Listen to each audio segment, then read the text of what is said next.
Hello and welcome back to Old Man Media. I'm your host, Will Ragg. I was about to say Paul Buchanan there.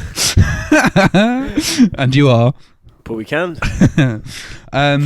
We're back with another episode about Fred Neil, one of my favourite artists, who Paul doesn't know much about.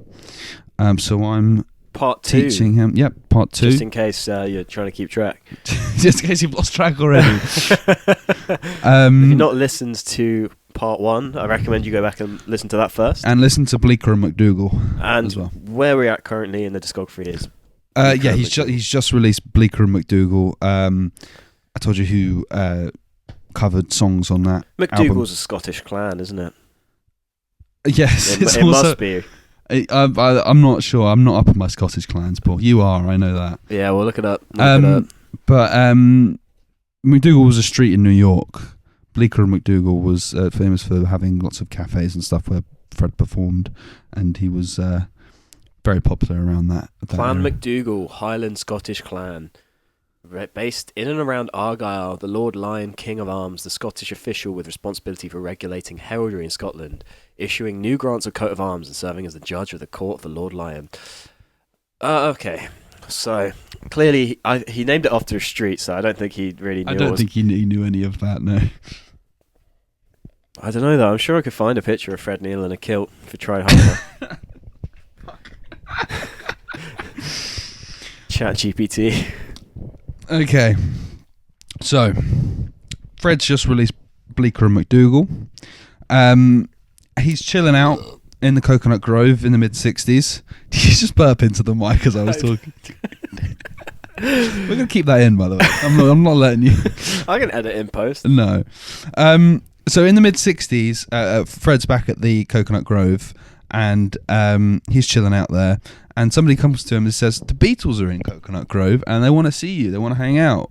And Fred goes, yeah, great. Tell them to come over, bring a six-pack. And the guy goes, that's not how that works. You go to them. This is the mid-60s. Beatles are very popular. And Fred's like, nah, I'm all right. And he just that was it. Anything that happened, it had to come to him. He wasn't going to go out of his way for anything to happen. Which seems he's a bit of a, I don't know, we're talking obviously like recluse. how he's but like there's a certain amount of ego in that, surely. It's like, you know. Yeah, I don't think Fred was never. Fred doesn't strike me as a very egotistical person. I think it was more he didn't really want to get too famous and didn't really want all of the. If something happened to him, he'd let it, but he wouldn't go out of his way for something to. You know. I think he's like a self-sabotaging as well. Yes, incredibly self-sabotaging. Yeah. That's a big theme throughout this. Is he had lots of moments where he could have gone out there. He could have been remembered for doing this certain thing, but he just pulls out all the time. He just refused. That I'll get into later. I don't want to spoil, but there's a big one later on. The following year, 1966, he releases his second album called Fred Neil. And I don't know, have you listened to that whole album? The one that's the cover of the podcast. The one that's the cover of the podcast. Excellently photoshopped by Paul Buchanan. I've listened to the Dolphins off that. Yeah. Okay. Everybody's Talking. Yeah. And that's it. Okay. Well, I think definitely give that a listen. I think it's one of the most underrated albums of the 60s. But I also said that about Bleecker and McDougall. So, anyway. During the sessions for this album, during the sessions, a young Tim Buckley with his friend Larry Beckett sat in on the sessions. And Tim Buckley says that watching Fred experiment on the recording of the Dolphins haunted him throughout his career, and that's obviously covered that, and almost a very similar thing that happened with Everybody's Talking. Like Tim Buckley's version of Dolphins became more popular than Fred's, and but yeah, Tim Buckley's version of Dolphins also great, by the way, very good, great voice. So during these sessions, Nick Vennett, the producer, tried to create an environment that would suit Fred a lot more. So tried to make it a bit more like his living room. but the problem was he felt a bit too comfortable, and I think with Fred you had needed to push him a little bit more. Somebody says that. I think Paul Rothchild, the producer for Bleecker and McDougall. I think this is a common thing in like music with the studio. Some people really react well to going to like a professional studio. You've got 2-3 days, you've got this song that you've rehearsed relentlessly, you go in, you just bash it out, and then you've got it recorded to a high quality. Whereas other people, they might excel better in like a home studio where you can relax, have a cup of tea, but then there's this a fine line between procrastination and actually doing the work that's needed in like, you know. Absolutely. I think there's a fine line there. I think Fred needed to be comfortable, but also he needed to be pushed. But the problem with Fred is if he pushed him too much, he'd just run out. You know, it's the tightrope that I'm walking with you in this podcast. I'm walking out constantly. I'm constantly trying to push you, but you know, making sure not to push too hard. To be fair, only one of us here works. I think that's probably the problem here. Anyway, gonna cut that out. No, you're not cutting that out. Okay, so 3 days a week. 4 days actually. How many hours? Doesn't matter.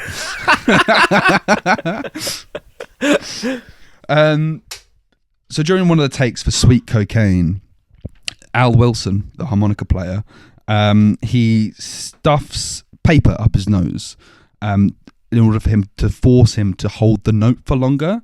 And apparently he did it. They got the take, but Wilson did it for so long that he had to be resuscitated. Like he passed out. What instrument does he play? Harmonica. Oh, harmonica. Yeah, so he stuffed paper up his nose and then hold the note. But despite I think being a great album, it suffered much fate as the last. I mean, I don't think it has much in the mid '60s. I don't think it's going to sell like commercially. Maybe later on in the '60s. I don't know.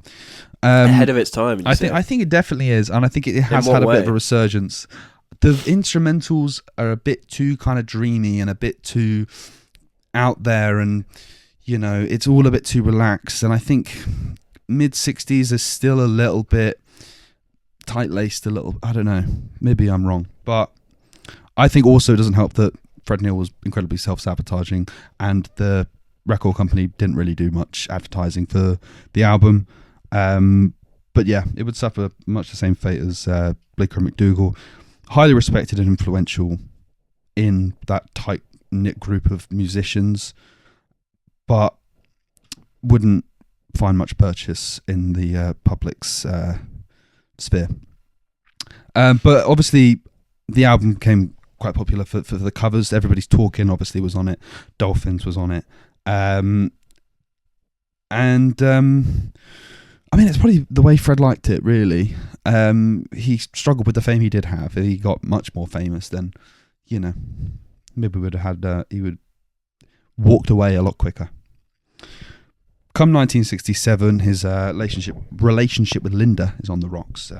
Fred's drug use has gotten really, really bad. They had to cancel recording sessions for Fred's next album because he just couldn't stand up straight. He was just, you know, mostly heroin, I think, was what it was. His veins were popping out. Ooh. So he went back to Coconut Grove. And so he went back to cocaine. No, he was doing cocaine as well. But no, Coconut Grove is his kind of relaxation area. And in August of that year, 1967, Jefferson Aeroplane released The Ballad of Me, You and Pooh Neal. So I don't know if you know much about Jefferson Aeroplane, but they were really obsessed with A.A. Milne and Winnie the Pooh stuff. Oh, yeah. And Grace Slick, the female vocalist, said that Fred really reminded her of Winnie the Pooh. I don't quite know why. Well, I guess maybe you'd have to have met him. That useless piece of shit. No, I think more just very relaxed. And then they also released a song called The House at Pooh Neal Corners.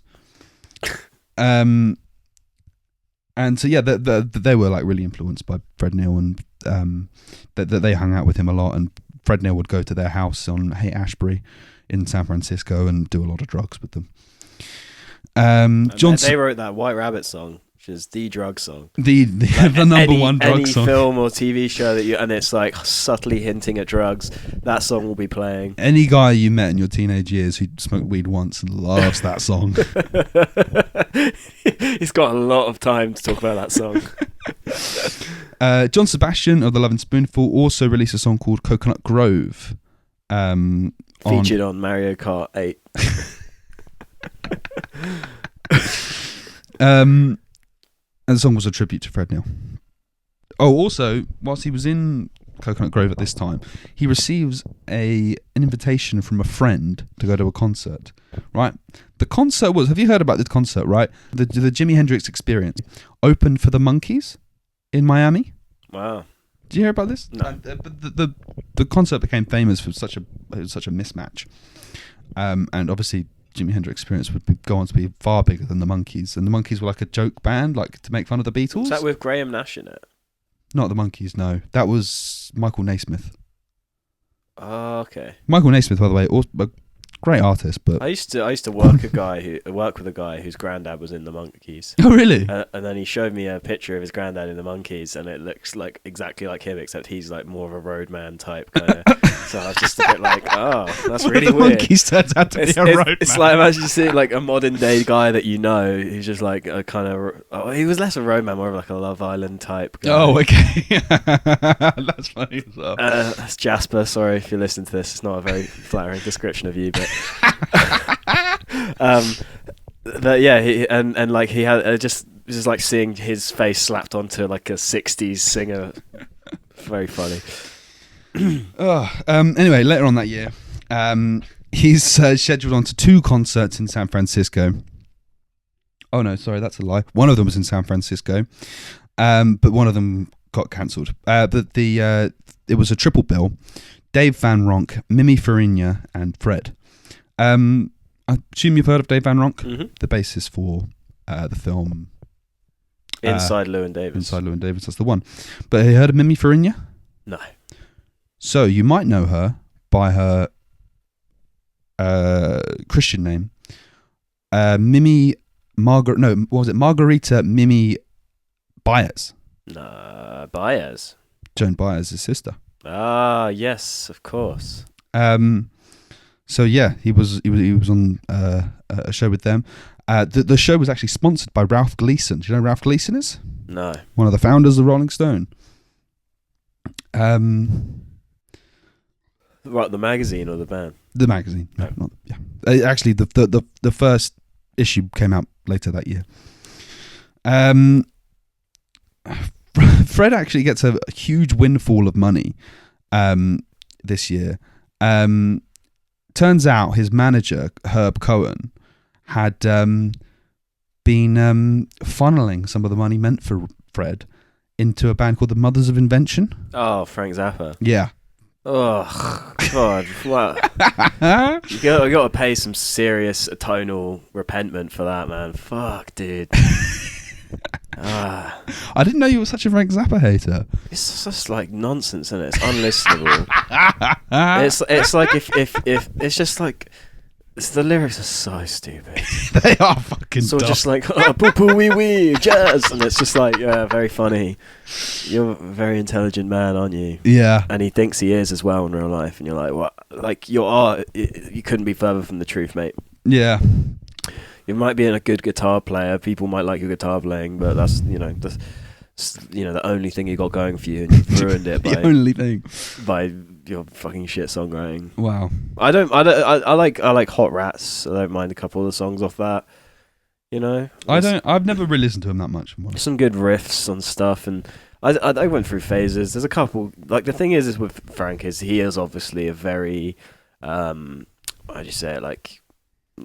Produced a lot of work. Yeah, he's done a lot. Very prolific musician was the word I'm looking for.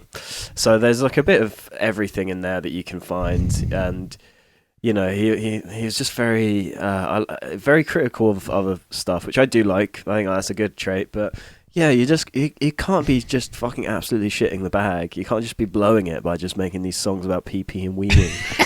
You're losing me there, mate. And yeah, the first Mother's Invention record obviously is very, very revolutionary. There's some good songs off that, but yeah, just yeah, man. I don't think Yeah, he really pisses me off. Okay. Well, I didn't know that was going to be such a hot topic for you. But okay, my father-in-law loves him. But anyway, later on that year, Fred is in the Hollywood Hills, trying to produce another record. He's with his friend Susie Hearthcock, he'd met in Coconut Grove and took up with him.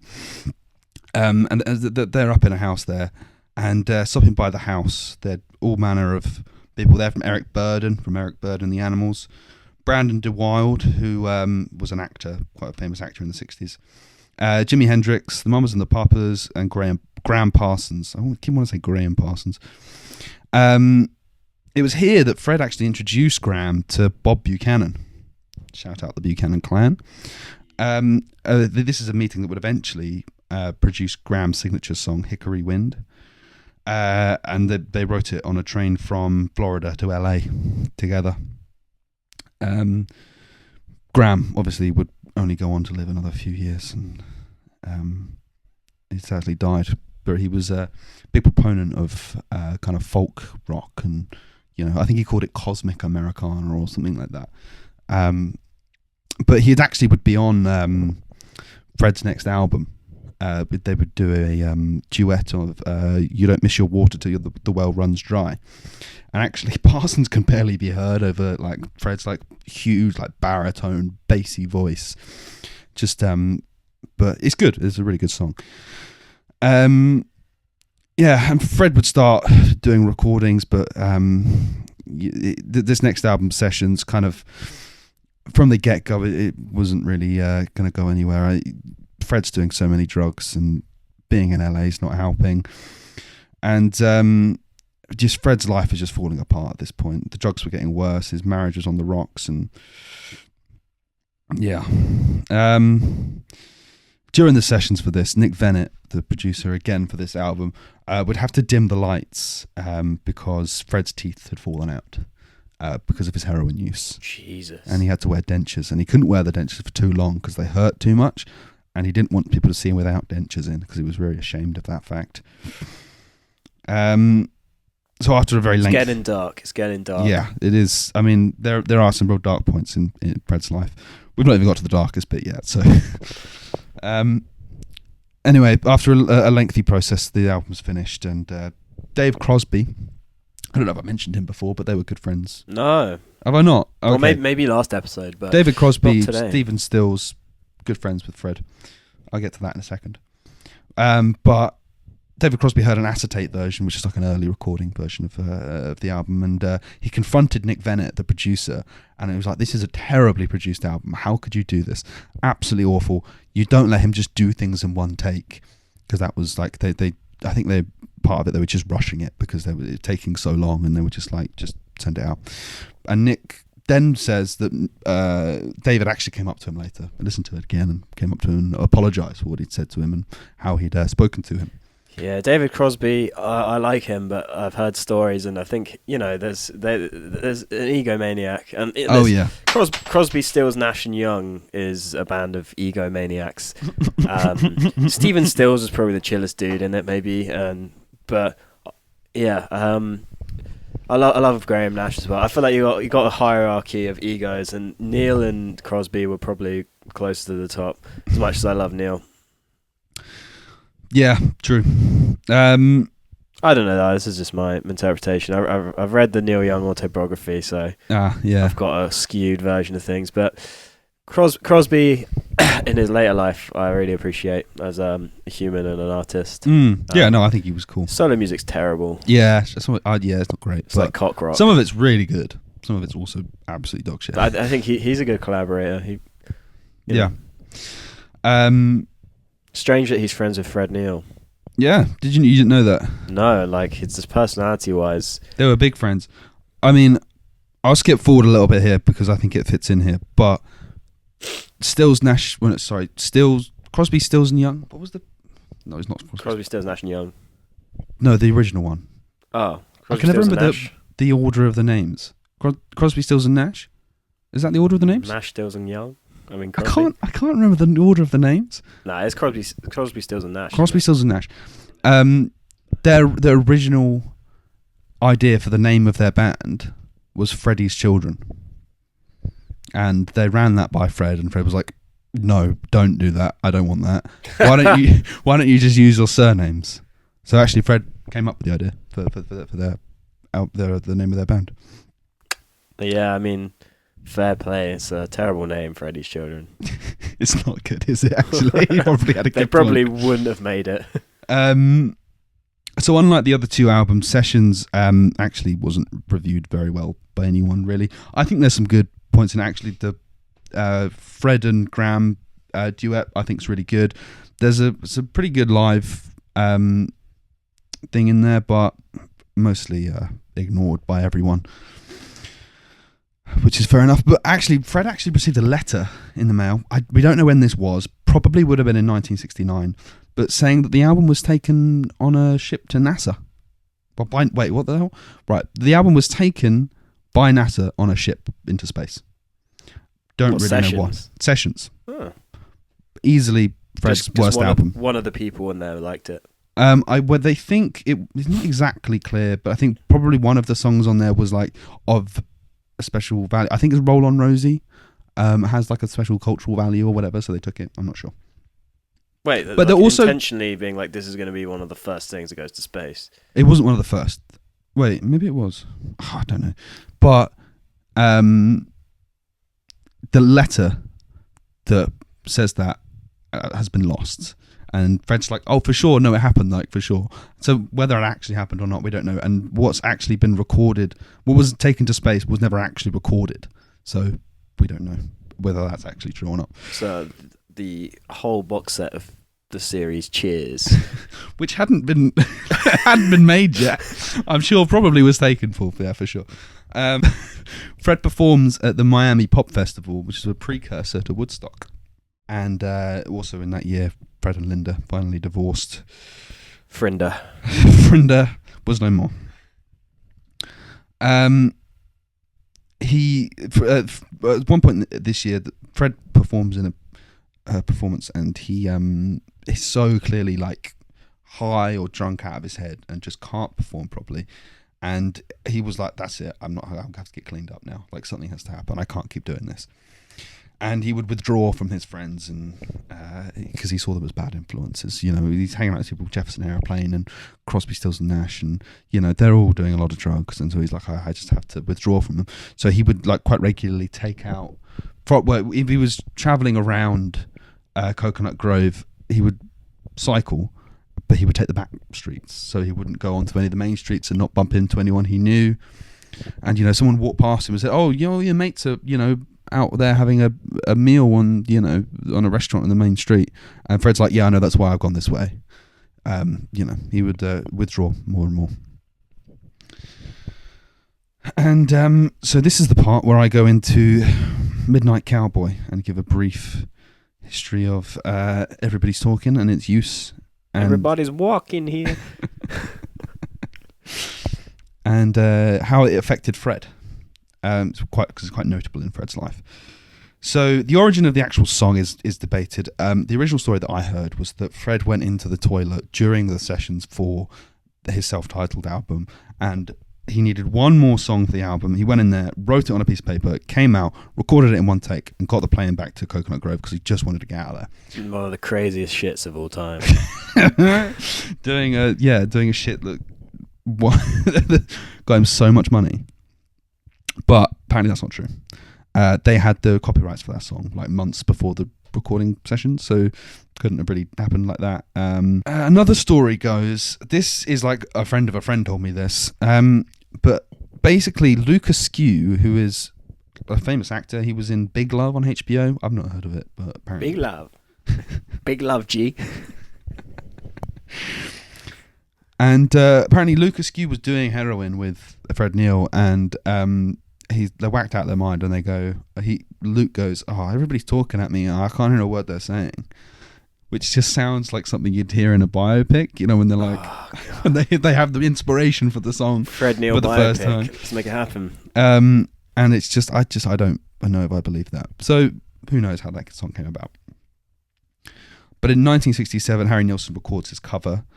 The producer jokingly says to Harry, "Oh, be careful when you're crossing the street. I think we've got one here." You know, and then also that's ironic for two ways. You know, obviously it was a hit, but the second one being in Midnight Cowboy, there is a scene where Dustin Hoffman gets hit by a car and goes, "I'm walking here." Yeah.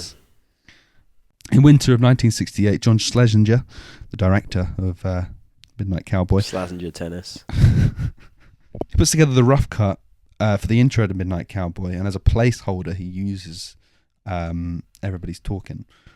But he's like, I don't want to use this one, and he keeps looking at other songs.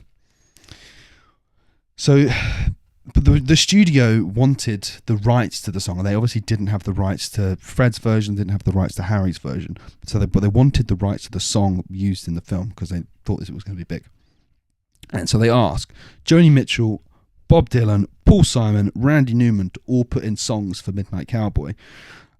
Joni's song Midnight Cowboy, it's called. I think it got later released on like some unreleased demo type album. They said it was too wordy. He's a midnight cowboy in here. Wants to go going on a cowboy, yeah. Let's hear your Joni impression. Come on, buddy. Bob's Lay Lady Lay was apparently put forward, but it was too late. I mean, it would have been a good... I think it could have worked. Could have been a like for like. You know, it would have worked for sure. Paul Simon flat out refused to put forward a song, although I think America was considered at one point. Too busy fucking doing The Graduate, man. Dustin Hoffman also. In The Graduate. There you go. It all connects. Dustin Hoffman, great actor. Randy Newman's Cowboy, John Schlesinger just said it just didn't work. Sorry, man. Wait 10, 20 years, Randy. You'll have your time. Well, there's going to be a zany little cartoon about some toys coming to life. Little toys, and your music will go perfectly with that. That's what you've been waiting for your whole life. Nilsson also makes, also writes and makes, I Guess the Lord Must Be in New York City. Harry Nilsson makes that. Yeah, Harry Nilsson. That song is so good, and for me, I prefer it to Everybody's Talking, but it's just I think it's got such a great rise. Like when the chorus comes, it's amazing. Yeah, I mean, it's a great song. That song's fantastic, but yeah, that was refused as well. It was a bit too happy. I've always thought it had the sort of same vibe of Everybody's Talking. Like it did feel like he was kind of it was kind of similar kind of cool vein. to hear that.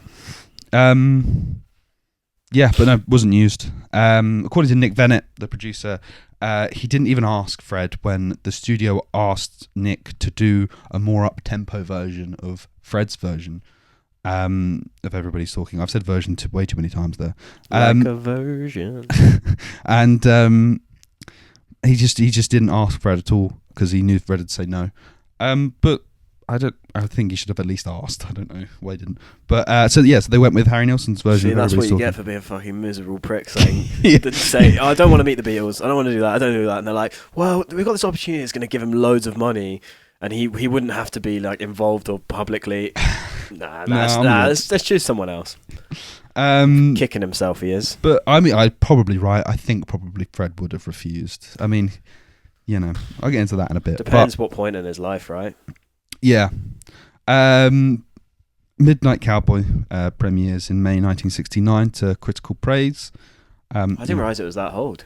Yeah, pre-70s. Everyone thinks it's 70s, but it's a precursor to all those 70s type films in Hollywood. But Capitol re-released Everybody's Talking on a single, hoping to ride the wave of Midnight Cowboy, but they didn't really promote it. It didn't chart. Nilsson's version peaked at number 6 in the chart and stayed in the chart for 12 weeks. Pretty good. Not bad in that day and age. I don't know, do you prefer Nilsson's or Fred's? I prefer Nilsson's. Do you? Oh no, I prefer Fred's. Quite like Bill Withers. Oh, Everybody's talking at me. Wait, I think I mentioned this last time. Have you heard Louis Armstrong's version? No. Oh, you've got to put it on. It is terrible. It's so bad. I don't know. There must have been a certain point in his life where he was wanting to do like disco music or something. But just what is he thinking there? Why is he wearing Louis Armstrong's wearing a snapback on this cover that I'm watching. Talking at me. I don't hear what they're saying, only the echoes of my mind. I like it. People stop staring, I can't see the faces, only the shadows of the eyes. I'm going where the sun keeps shining. The strings are a bit much. Are you still liking it? Going where the weather suits my clothes. It's not terrible. Northeast wind, It's like a Motown hit. the summer No, the bass is very James Jamerson, man. breeze over the ocean like a star. It's interesting to hear him do something different. Oh, it's this bit when it goes into the instrumental. The flute. Nah. Come on, man, that's not bad. I was expecting way worse. Never mind, this is my favourite version. Fred and Nilsson's version. Strange though, there's no trumpet. Shining Should have had a little trumpet solo. rain.